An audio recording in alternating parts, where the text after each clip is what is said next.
এই যে জেলিগুলা ঠিক এই জায়গাগুলোতে থাকে, এই যে দেখা যায়।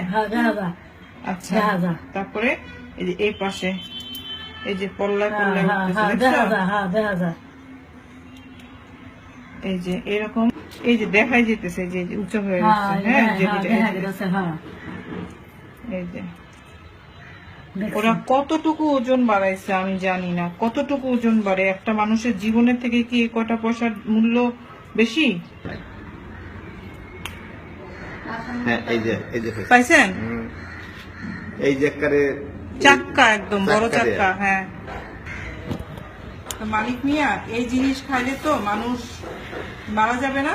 এই যে মানুষ হয়ে মানুষের মারা যাবে, অথবা আপনার কিডনি নষ্ট হবে, আপনার লিভার নষ্ট হবে, আপনার স্টমাক নষ্ট হবে, আপনার ব্রেন নষ্ট হবে, হার্ট নষ্ট হবে। 1 কেজি মাছের কত রূপ দিতে পারে, কি হয়? এই যে আমার 1 কেজি মাছের এর থেকে আরো মনে করেন এর অর্ধেক ধুয়ে চলে গেছে। হ্যাঁ, আর তো ধুয়ে গেছে।